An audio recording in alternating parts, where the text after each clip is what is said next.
नमो नमः नमः संस्कृताय। आज हम पुनः अभ्यास प्रश्न की कक्षा में उपस्थित हुए हैं। अभी तक हमने पिछली कक्षाओं में कुल 75 प्रश्नों का अध्ययन कर लिया है। हम अभिज्ञान शाकुंतलम ग्रंथ के प्रश्नों को इसमें संकलित किए हैं।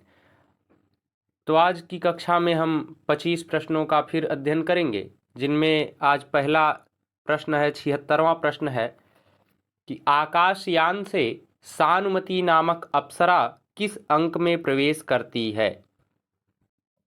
चतुर्थ अंक में, षष्ठ अंक में, सप्तम अंक में, पंचम अंक में और सप्तम अंक में। इनमें से किस अंक में सानुमति नामक अप्सरा प्रवेश करती है? पहले देखिए, हमें यही पता होना चाहिए कि यह सानुमति है कौन। तो यह मेनका की सखी है। सानुमति जो है यह मेनका की सखी है, मेनका अप्सरा की। और जब आप षष्ठ अंक देखेंगे तो षष्ठ अंक के 36वें वाक्य में आप देखेंगे तो वहीं से प्रारंभ होता है सानुमति का प्रवेश। और वह कहती है कि पहले तद आता है कि ततः प्रविशत्याकाश यानेन सानुमति नामक अप्सराः, अर्थात तदनंतर विमान से सानुमति नामक अप्सरा का प्रवेश होता है। और फिर सानुमति का आगे से वाक्य है कि निवर्तितम मया पर्याय निर्वर्तनीयम अप्सरम अस्तीर्थ सानिध्यम यावत साधुजनस्य अभिषेक काल इति। इस प्रकार से फिर वह कहती है कि जब तक सज्जनों के स्नान का समय है तब तक अप्सरा तीर्थ पर बारी बारी से वहाँ उपस्थित रहने का जो नियम है वह मैंने पूरा कर लिया। इस प्रकार से वह बोलना प्रारंभ करती है। तो यह षष्ठम अंक की घटना है। तो यही हमारा खा विकल्प, यही सही उत्तर है षष्ठ अंक में। दूसरा प्रश्न है कि लोको नियम्यत इवात्मदशांतरेषु पद्यांश में अलंकार है। कौन सा अलंकार है? उत्प्रेक्षा अलंकार है, अतिशयोक्ति अलंकार है, उपमा अलंकार है अथवा अर्थांतरन्यास अलंकार है। तो देखिए, सबसे पहले हमें ये पंक्ति ही पता होनी चाहिए कि कहाँ की है। लोको नियम्यत इवात्म दशांतरेषु, यह किस अंक की पंक्ति है या यह किस ग्रंथ की पंक्ति है। सबसे पहले तो ये भी प्रश्न बन सकता है कि यह किस ग्रंथ की पंक्ति है। तो यह अभिज्ञान शाकुंतलम ग्रंथ की पंक्ति है। किस अंक की पंक्ति है यह भी पूछा जा सकता है कि यह जो पद्यांश है यह किस अंक में वर्णित है। तो यह जो है यह चतुर्थ अंक का जो दूसरा श्लोक है उसी श्लोक के चौथे चरण की यह पंक्ति है। संपूर्ण श्लोक इस प्रकार से है कि याते कतोस्त शिखरम पतिरोषधीना मा विस्कृतो अरुणपुरः सरएकतोर्कः तेजो द्वयस्य युगपदव्यसनो दयाभ्याम लोको नियम्यतैवात्मदशांतरेषु। तो यह जो पद्यांश है यह चतुर्थ अंक के दूसरे श्लोक में वर्णित है। यह प्रश्न पूछा जा चुका है। और यह किसका कथन है? तो यह शिष्य का कथन है। अब हम इसमें देखते हैं कि इसमें कौन सा अलंकार है। तो इस पद्यांश में उत्प्रेक्षा अलंकार है। यही हमारा जो पहला विकल्प है, उत्प्रेक्षा अलंकार, यही विकल्प सही है। तीसरा प्रश्न है कि अधोलिखित पद्यों में शाकुंतल के प्रसिद्ध 4 पद्यों की गणना नहीं की जाती। अर्थात यहाँ पर कुछ 4 जो विकल्प हैं इनमें कुल 4 श्लोक हैं। इन चारों श्लोकों में से कौन सा ऐसा पद्य है जिसमें अभिज्ञान शाकुंतल के 4 प्रसिद्ध जो पद्य हैं यानी जो श्लोक चतुष्टय हैं उनकी गणना किस श्लोक में नहीं की गई है, या किस श्लोक की गणना उस 4 प्रसिद्ध पद्यों में नहीं की गई है। तो इसमें पहला विकल्प है पातुम न प्रथमम व्यवस्यति जलम। जो इस प्रकार से श्लोक है इसका हम यह श्लोक भी पूरा देख लेते हैं। यहाँ विकल्प में संपूर्ण श्लोक लिखने का स्थान नहीं था, इसलिए हमने यहाँ पे केवल पहले चरण की कुछ पंक्तियाँ लिख दिया है। तो इसका हम पूरा श्लोक देख लेते हैं। पातुं न प्रथमं व्यवस्यति जलम् योष्माश्वपीतेषु या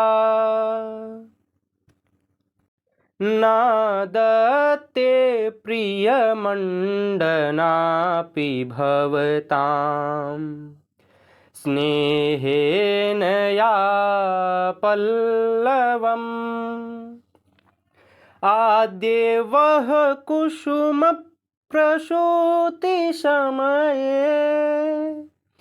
यस्या भवत्युत्सवः सेयं याति शकुन्तलापतिगृहम् सर्वैरनुज्ञायताम्। तो यह जो है यह श्लोक चतुष्टय का दूसरा श्लोक है।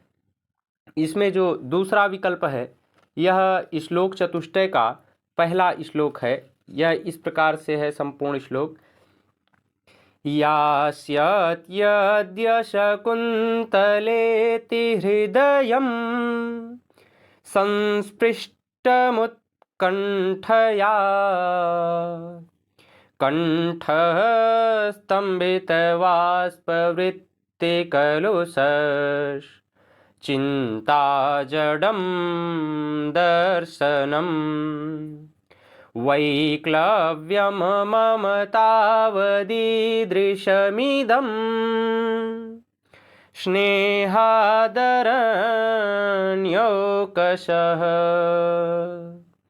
पीड्यन्ते गृहिणः कथं नूतनया विश्लेषदुःखैर्न वै। और जो यह तीसरा विकल्प है शुश्रूषस्व गुरून् कुरु प्रिय सखी वृत्तिं सपत्नी जने भर्तुर्वी प्रकृतापि रोषणतया मा अस्म प्रतीपं गमः भूयिष्ठं भव दक्षिणा परिजने भाग्येष्वनुत्सेकिनी यान्त्येवं गृहिणी पदम युवतयो वामाह कुलस्याधयः। तो यह भी श्लोक चतुष्टय का ही श्लोक है।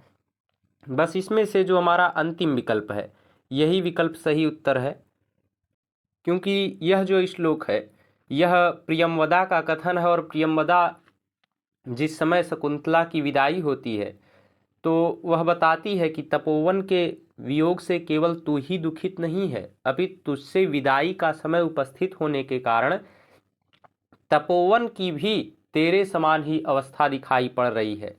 तो क्या क्या बताते हैं इस श्लोक में। यह श्लोक संपूर्ण इस प्रकार से है कि उद्गलित दर्भ कवला मृगेह परित्यक्त नर्तना मयूराह अपसृत पांडुपत्रा मुंचंत श्रोणीवलता। यह चतुर्थ अंक का 12वां श्लोक है। इसमें बताते हैं कि मृगियों ने कुशा के ग्रास को उगल दिया है, मोरों ने नाचना छोड़ दिया है और लताएं भी पीले पत्तों को डालकर मानो अपने आंसू डाल रही हों। तो यह इसमें श्लोक चतुष्टय में इसकी गणना नहीं की जाती है, इसलिए यही हमारा विकल्प सही हो जाएगा। चलिए अगला प्रश्न है कि परभृत किस पक्षी को कहते हैं। अब देखिए परभृत शब्द अभिज्ञान शाकुंतलम ग्रंथ में आया है। यह हमें अब विचार करना है कि यह किस स्थान पर आया है। इसमें आपके पास 4 विकल्प हैं। पहला विकल्प है कौवा, दूसरा है कबूतर, तीसरा है कोयल और चौथा विकल्प है मयूर। तो परभृत का क्या अर्थ है, किस पक्षी को परभृत कहा गया है अभिज्ञान शाकुंतलम में। देखिए यह शब्द चतुर्थ अंक के 10वें श्लोक में आया है, जब काश्यप ऋषि इस प्रकार से कहते हैं, खे समीपस्थ तपोवन के वृक्षों जो तुम्हें बिना जल पिलाए जल नहीं पीती थी, तुम्हारे प्रति प्रेम के कारण जो अलंकारों की प्रेमी होने पर भी तुम्हारे पत्ते नहीं तोड़ती थी, क्योंकि पहले के समय में आभूषण इत्यादि वृक्षों के ही लोग पहनते थे। जिस तुम्हारे पुष्पोद्गमन के समय यानी जब पुष्प खिलते थे उसी समय उसका उत्सव होता था। वह शकुंतला पति के घर जा रही है, आप सब अपनी स्वीकृति दो। तो फिर अब कोकिल रवम सूचयित्वा, कोयल का शब्द सुनने का अभिनय करके अब यह श्लोक है जिसमें परभृत शब्द आया है। यह इस प्रकार से है, अनुमत गमना शकुंतला तरुभिरियं वनवास बंधुभिः परभृतविरुतं कलं यथा प्रतिवचनीकृतमेभिरीदृशम्। तो इसमें देखिए जो तीसरा चरण है उसमें आया है परभृत विरुतम कलम यथा। तो यहाँ पर जो परभृत शब्द आया है वह कोयल के लिए आया है। तो हमारा जो यही ग वाला विकल्प है कोयल, यही विकल्प हमारा सही उत्तर है। अगला प्रश्न है कि शाकुंतल नाटक का खड़ी बोली गद्य में अनुवाद किया। अभिज्ञान शाकुंतलम नाटक का खड़ी बोली गद्य में अनुवाद किया किसने किया? राजा शिव प्रसाद सितारे हिंद ने, गिरधर दास ने, भारतेंदु हरिश्चंद्र ने, राजा लक्ष्मण सिंह ने। किसने किया है? हमारे पास चार विकल्प हैं। तो यह भी प्रश्न देखिए बहुत महत्वपूर्ण है और यह टीजीटी में पूछा गया प्रश्न है। तो इसमें खड़ी बोली गद्य का जो अनुवाद किया है वो राजा लक्ष्मण सिंह ने किया है। तो हमारा यही विकल्प सही उत्तर हो जाएगा, राजा लक्ष्मण सिंह। इसी से संबंधित एक और भी प्रश्न यह यूजीसी हायर में पूछा था कि राजा लक्ष्मण सिंह ने अभिज्ञान शाकुंतलम का अनुवाद कब किया था? 1863 में, 1880 में, 1862 में अथवा 1873 में। तो इसमें से देखिए जो पहला विकल्प है यही 1863 में। 1863 ईस्वी में राजा लक्ष्मण सिंह ने अभिज्ञान शाकुंतलम ग्रंथ का अनुवाद किया था। किस भाषा में? खड़ी बोली गद्य में। तो यह हमारा विकल्प सही उत्तर हो जाएगा। अगला प्रश्न है कि हंस पदिका का गीत किस ग्रंथ में वर्णित है? देखिए यह प्रश्न भी बहुत महत्वपूर्ण है। मृक्ष कटकम ग्रंथ में, अभिज्ञान शाकुंतलम ग्रंथ में, उत्तर रामचरितम में अथवा वेणी संहारम में। तो अब देखिए यहाँ पर हम अभिज्ञान शाकुंतलम की प्रश्नोत्तरी कर रहे हैं तो इसलिए हमारे आपके लिए तो सामान्य सी बात है कि अभिज्ञान शाकुंतलम, लेकिन इसमें और क्या क्या चीज़ें हैं उनको भी हम देख लेते हैं। देखिए इसमें अगर यही प्रश्न घुमा करके पूछ दिया जाए कि हंस पदिका का गीत अभिज्ञान शाकुंतलम के किस अंक में वर्णित है, तो पंचम अंक में। इसका अगर आप देखेंगे तो जैसे ही पंचम अंक में प्रवेश होता है तो राजा और विदूषक एक साथ प्रवेश करते हैं इस अंक में। ततः प्रविशत्या सनस्थो राजा विदूषकश्च। तो फिर विदूषक कहता है, विदूषक क्या कहता है? कहता है कर्णम दत्वा, कान लगाकर सुनने का अभिनय करके कहता है कि भो वयस्क, हे मित्र, संगीत शालांतरे अवधानम देहि कल विशुद्धाया गीतेह स्वर संयोग श्रूयते जाने तत्र भवती हंसपदिका वर्ण परिचयम करोतीति। विदूषक कहता है कि हे मित्र, राजा से कहता है हे मित्र, संगीत शाला के अंदर की ओर ध्यान दीजिए। मधुर और शुद्ध संगीत की सुरीली तान सुनाई पड़ रही है। मैं समझता हूँ कि माननीय हंसपदिका रानी संगीत का अभ्यास कर रही हैं। तो हंसपदिका के गीत का वर्णन किसमें? अभिज्ञान शाकुंतलम के पंचम अंक में। तो हमारा यही जो दूसरा विकल्प है, खा वाला विकल्प, यही सही उत्तर हो जाएगा। तो ये अगर पूछ लिया जाए कि हंसपदिका के गीत का वर्णन कौन करता है, तो विदूषक करता है, ये भी प्रश्न बन सकता है। तो इस प्रकार से इसे भी याद रखिएगा।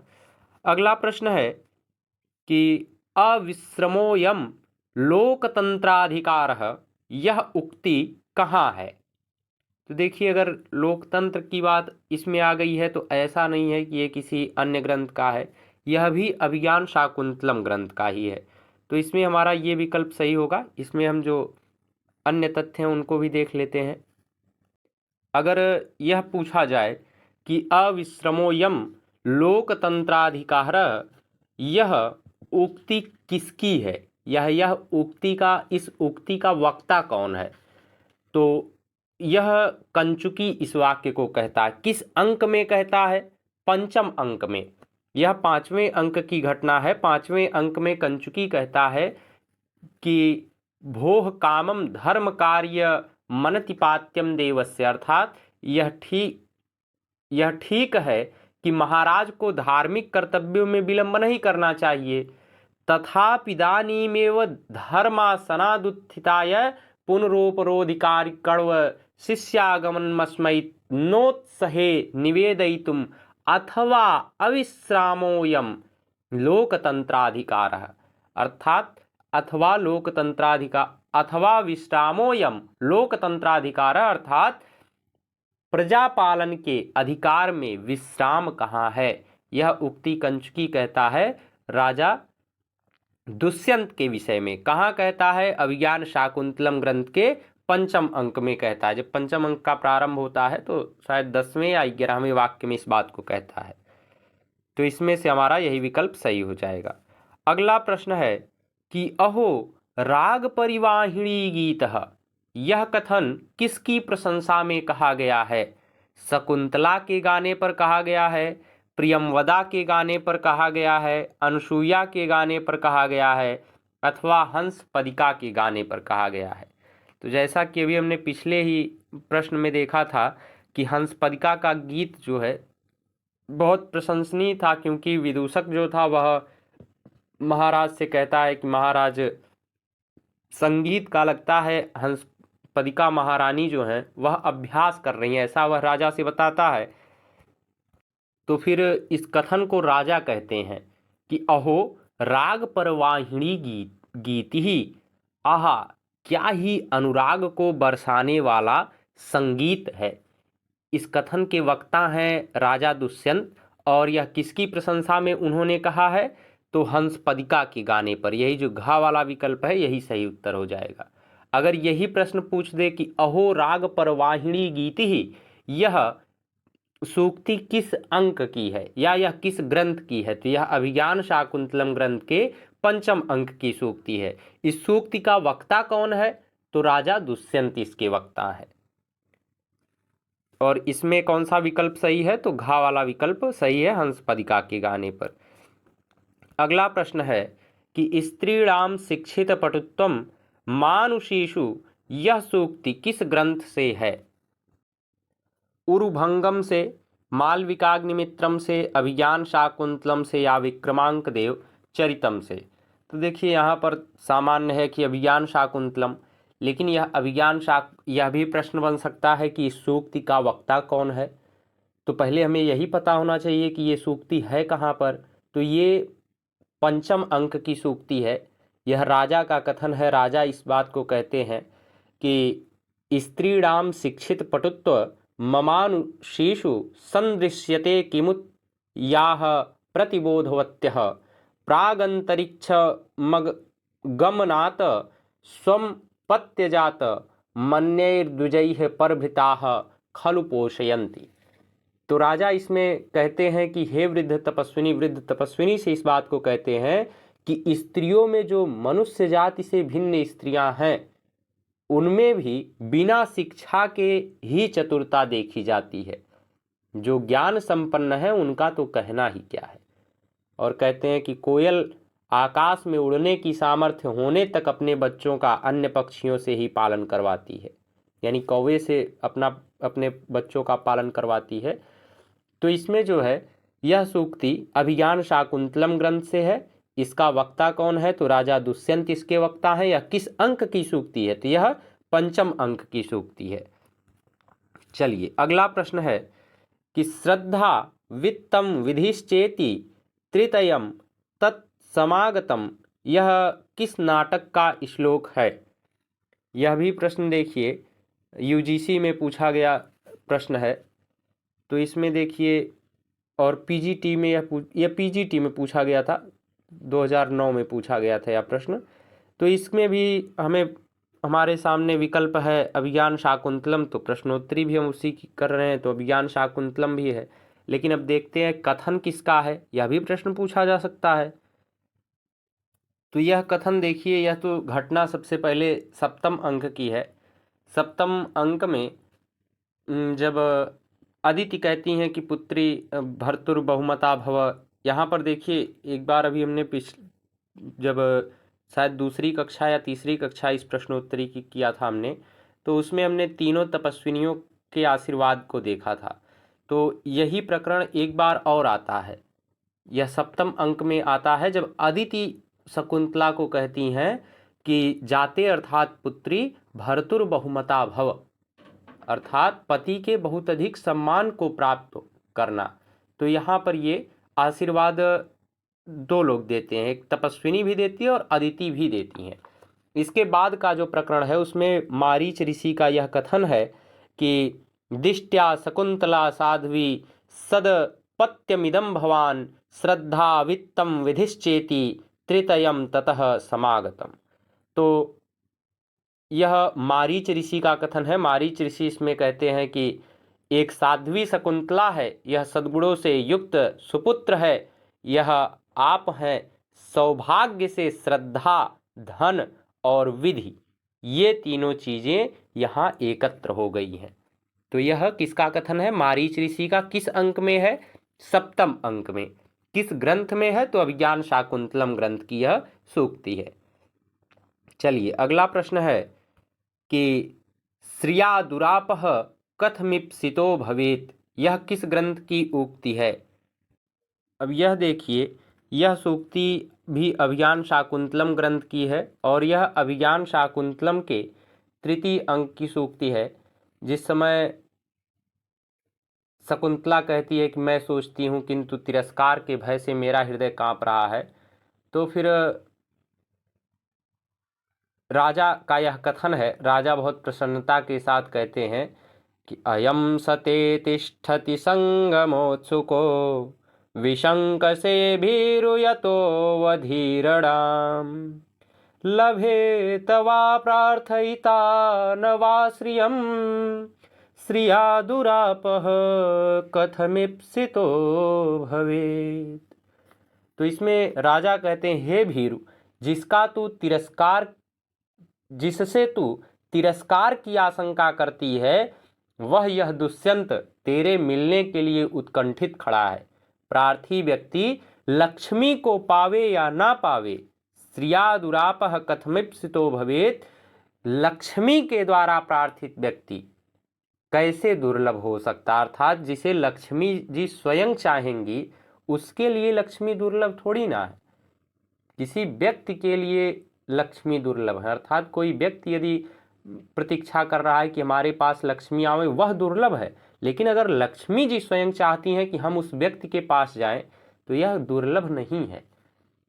तो यह कथन, यह उक्ति अभिज्ञान शाकुंतलम के तृतीय अंक की है। इसके वक्ता है राजा दुष्यंत। अगर यह पूछ दे कि इस पंक्ति में कौन सा छंद है या इसमें कौन सा अलंकार है, तो इसमें अर्थांतर न्यास अलंकार है और इसमें वंशस्थ छंद है।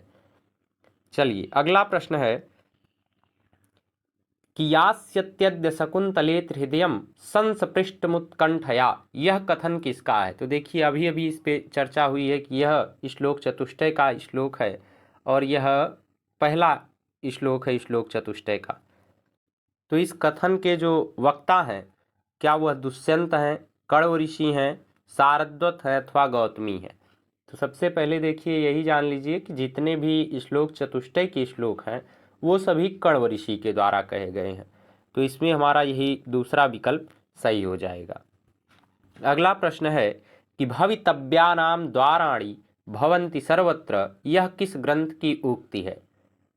अब देखिए फिर यही प्रश्न है, तो इसमें भी अभिज्ञान शाकुंतलम ग्रंथ ही है।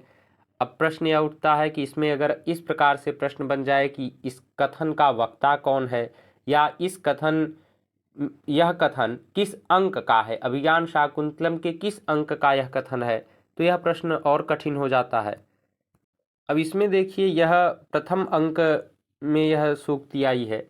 जिस समय राजा को कुछ आभास होता है, किसका? शकुन का कुछ आभास होता है, तो वहीं पर यह राजा का कथन है कि शांत मिदमाश्रम पदम स्फुरति च बाहुः कुतः फलमिहास्य अथवा भवितव्यानाम द्वाराणि भवन्ति सर्वत्र। कहते हैं यह आश्रम की भूमि जो है यह बहुत शांत है और मेरी दाहिनी भुजा फड़क रही है। देखिए कई स्थानों पर यह प्रकरण आता है कि पुरुषों का दाहिना अंग फड़कना और स्त्रियों का बायां अंग फड़कना यह बहुत शुभ माना गया है। तो कहते हैं कि यहाँ पर इसकी सफलता कहाँ, अर्थात दाहिना जो मेरी दाहिनी भुजा फड़क रही है यहाँ पर इसकी सफलता कहाँ? फिर सोचते हैं कि अथवा भावी अर्थात होनहार घटनाओं के लिए सर्वत्र ही मार्ग हो जाते हैं। अर्थात जो घटना होनी होती है उसके लिए तो कोई भी स्थान हो, वह स्थान उस घटना के लिए उपयुक्त हो जाता है, अच्छा हो जाता है। तो यह राजा का कथन है और यह प्रथम अंक में वर्णित है। तो इसमें भी हमारा गा वाला विकल्प सही हो जाएगा। अगला प्रश्न है कि राज रक्षितव्यानि तपोवनानि नाम, यह वाक्य किस ग्रंथ में है? तो यह भी वाक्य अभिज्ञान शाकुंतलम ग्रंथ में है। यह जो पंक्ति है यह प्रथम अंक की पंक्ति है और जिस समय भौरा शकुंतला को बहुत परेशान करता है, जब वह दूसरी जगह जाती वहाँ भी उसके पीछे जाता है, मतलब जिस जगह पर भी जाती है उसी जगह पर शकुंतला के पीछे पीछे भौरा जाता रहता है। तो शकुंतला कहती है कि सखी, इस दुष्ट भ्रमर से तंग की जाती हुई मुझको बचा लो। कहती है ना कि हला परित्राथेयाम थे त्राये थाम मामनेन दुर्विनीतेन मधुकरेणा भू भूयमानाम। जब ऐसा शकुंतला कहती है तो दोनों कहती हैं, एक साथ कहती हैं, मुस्कुराती हुई कहती हैं कि के आवाम परित्रातुम, अर्थात हम दोनों बचाने वाली कौन है? दुष्यंत माकंद, दुष्यंत को पुकारो। क्यों पुकारो? क्योंकि राज रक्षितव्यानि तपोवनानि नाम, अर्थात तपोवन जो होते हैं राजा के द्वारा ही रक्षणीय होते हैं। तपोवन की रक्षा करना किसका कर्तव्य है? एक राजा का कर्तव्य। इसलिए तुम किसको पुकारो? दुष्यंत को पुकारो। तो यह कथन है दोनों सखियों का, अर्थात शकुंतला एवं प्रियमवदा का, और यह प्रथम अंक में वर्णित है और अभिज्ञान शाकुंतलम ग्रंथ में है। तो यह हमारा पहला विकल्प सही हो जाएगा। अगला प्रश्न है, फिर देखिए वही श्लोक चतुष्टय की ही पंक्ति है कि पातुम न प्रथमम व्यवस्यति जलम, यह किसकी उक्ति है? तो यह शकुंतला की उक्ति है, गौतमी की उक्ति है, मारीच ऋषि की उक्ति है अथवा कण्व ऋषि की उक्ति है। तो यह भी हमारा जो घा वाला विकल्प है कण्व ऋषि, यह कण्व ऋषि का कथन है। तो यह हमारा सही उत्तर हो जाएगा। अगला प्रश्न है कि अभिज्ञान शाकुंतलम का नांदी पाठ किस छंद में है? शिखरड़ी छंद में, श्रगधरा छंद में, मंदाक्रांता छंद में अथवा शार्दूल विक्रीडित छंद में। तो देखिए, जब तक हमें छंद के लक्षण नहीं पता होंगे तब तक हम इसको नहीं बता सकते। तो इसमें जो है श्रगधरा छंद है, या सृष्टि सृष्टुराद्या वहति विधिहुतम या हवीर्या च होत्री ये द्वे कालम विधत्तः श्रुति विषय गुणा या स्थिता व्याप्य विश्वम या माहुः सर्वबीज प्रकृतिरिति यया प्राणिनः प्राणवन्तः प्रत्यक्षाभिः प्रपन्नस्तनुभिरवतुस्ताभिरष्टाभिरीश। यह इस अभिज्ञान शाकुंतलम ग्रंथ का नांदी पाठ है, यह श्रगधरा छंद में है। तो इसमें हमारा जो दूसरा विकल्प है यही सही उत्तर हो जाएगा। चलिए अगला प्रश्न है कि अर्थो ही कन्या परकीय एव, इसमें कन्या की उपमा किस उपमान के साथ दी गई है? कमलिनी के साथ, चांदनी के साथ, धरोहर के साथ अथवा ब्याज के साथ। इन चारों विकल्पों में से कौन सा विकल्प सही होगा बताइए। तो इसमें से देखिए, इसमें जो ग विकल्प है धरोहर के साथ, तो यही हमारा सही उत्तर है।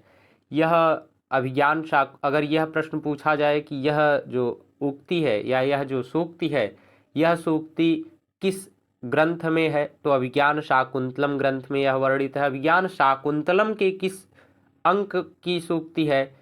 तो यह चतुर्थ अंक की सूक्ति है। यह भी प्रश्न पूछा जा सकता है कि इसमें अलंकार कौन सा है, तो इसमें उत्प्रेक्षा अलंकार है। और अगर इसमें छंद पूछा जाए तो यह इंद्रवज्रा छंद में है। इसमें देखिए, इसका हम संपूर्ण श्लोक भी देख लेते हैं। संपूर्ण श्लोक है, अर्थो हि कन्या परकीय एव तामद्य संप्रेष्य परे ग्रहीतुः जातो ममायं अन्वेषदः प्रकामम् प्रत्यर्पितन्यासैवान्तरात्मा। इसी श्लोक के साथ यह जो चतुर्थ अंक होता है यह समाप्त हो जाता है और सबका प्रस्थान हो जाता है। तो इसमें कण्व ऋषि कहते हैं, कण्व ऋषि का ही यह कथन है, कहते हैं कि कन्या जो होती है वस्तुतः पराया धन होती है, पराई संपत्ति होती है। तो पराई संपत्ति का क्या अर्थ हो गया? धरोहर ही हो गया। तो आज उसको पति के पास भेज कर मेरी यह अंतरात्मा उसी प्रकार अत्यंत प्रसन्न हो रही जैसे धरोहर को लौटाने पर मन प्रसन्न होता है। तो यहाँ पर यही गा वाला विकल्प सही हो जाएगा। अगला प्रश्न है कि अनिर्वर्णनीय पर कलत्रम यह उक्ति कहाँ की है? प्रतिमा नाटक की, रघुवंशम की, अभिज्ञान शाकुंतलम की अथवा वेणी संहारम की? तो बताइए इसमें से कौन सा विकल्प सही होगा? देखिए यह भी सूक्ति जो है यह अभिज्ञान शाकुंतलम की ही है। और अगर यह पूछा जाए किस अंक की सूक्ति है तो पंचम अंक की सूक्ति है। जब प्रतिहारी कहती है ना कि महाराज कुतूहलगर्भ प्रति प्रहितो न मे तर्कः प्रसरति ननु दर्शनीया पुनरस्या आकृतिर्लक्ष्यते, अर्थात कुतूहलता के साथ भेजा हुआ भी मेरा अनुमान नहीं पहुंच रहा है तथापि इस कन्या की आकृति मनोहर प्रतीत होती है। तो राजा इस पर कहते हैं, राजा का कथन है, कहते हैं भवतु अच्छा अनिर्वर्णनीयम पर कलत्रम, अर्थात पर स्त्री की ओर ध्यान से देखना यह उचित नहीं है। देखिए उस समय इतनी मर्यादा होती थी कि राजा भी कभी किसी स्त्री के प्रति अपनी दृष्टि नहीं डालता था, किसी भी पराई स्त्री की तरफ। तो यह इस बात का प्रमाण भी आपके सामने है कि कहते भी हैं वह स्वयं की अनिर्वर्णनीयम पर कलत्रम, अर्थात पराई स्त्री की ओर ध्यान से देखना यह उचित नहीं है, अर्थात यह अनुचित है। तो यह कथन किसका है? यह राजा का कथन है। किस अंक में है? पंचम अंक में। किस ग्रंथ में यह सूक्ति वर्णित है? तो अभिज्ञान शाकुंतलम ग्रंथ में। अगला प्रश्न है कि अति स्नेह पाप संकी यह सूक्ति किस ग्रंथ की है? तो यह सूक्ति भी अभिज्ञान शाकुंतलम ग्रंथ की है।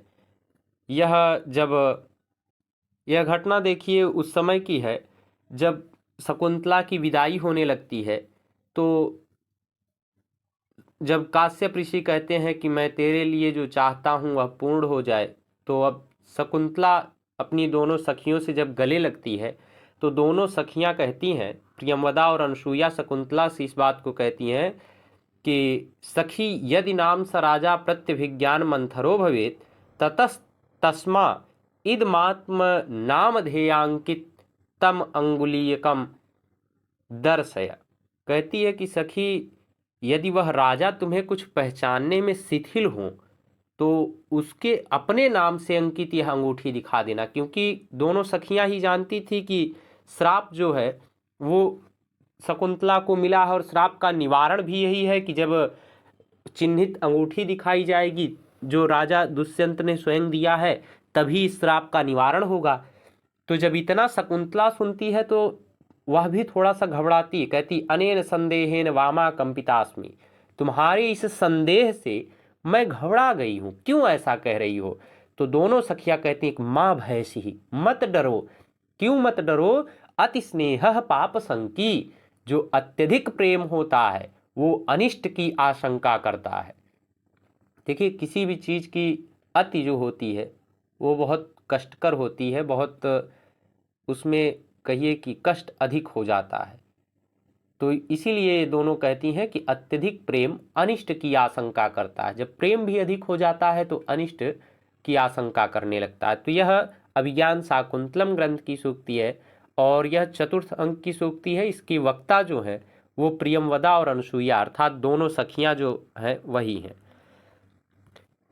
अगली सूक्ति है कि न खलु धीमताम कश्चिद विषयो नाम, यह किस ग्रंथ की सूक्ति है?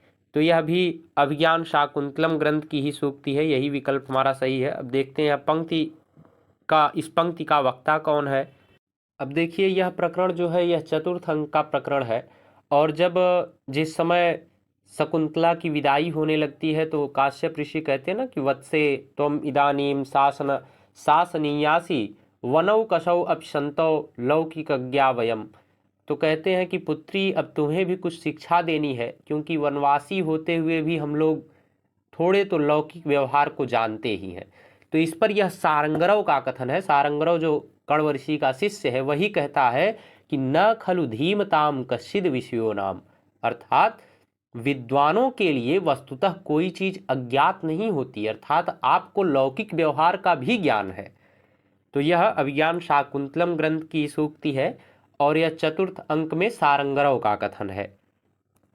अगला प्रश्न है कि किमिव हि मधुराणाम मंडनम नाकृतिनाम, यह सूक्ति है किस ग्रंथ में है? विक्रमोर्वशीयम में है, नैषध में है, अभिज्ञान शाकुंतलम में यह सूक्ति है, अथवा महाभारत में है। देखिए यह श्लोक जो है यह प्रथम अंक का 20वां श्लोक है और यह बहुत प्रसिद्ध है। इस श्लोक को तो हमें लगता है कि जहाँ कहीं भी अभिज्ञान शाकुंतलम ग्रंथ लगता है उसमें इससे एकाध प्रश्न तो बन ही जाते हैं। तो यह श्लोक है, सरसिजमनुविद्धं शैवलेनापि रम्यं मलिनमपि हिमांशोर्लक्ष्मलक्ष्मीं तनोति इयमधिकमनोज्ञा वल्कलेनापि तन्वी किमिव हि मधुराणां मंडनम नाकृतीनाम। तो यह जो श्लोक है यह अभिज्ञान शाकुंतलम के प्रथम अंक का श्लोक है। अगर यह पूछा जाए कि यह कथन किसका है, तो यह कथन जो है वह राजा का कथन है, क्योंकि राजा ही कहते हैं क्योंकि सुंदर आकृतियों के लिए क्या वस्तु अलंकार नहीं होती, अर्थात शकुंतला सुंदर तो है, फिर चाहे वह जैसा भी वस्त्र पहने वह वस्त्र क्या होगा, बहुत सुंदर लगेगा, चाहे वल्कल वस्त्र हो चाहे जिस प्रकार का भी वस्त्र हो।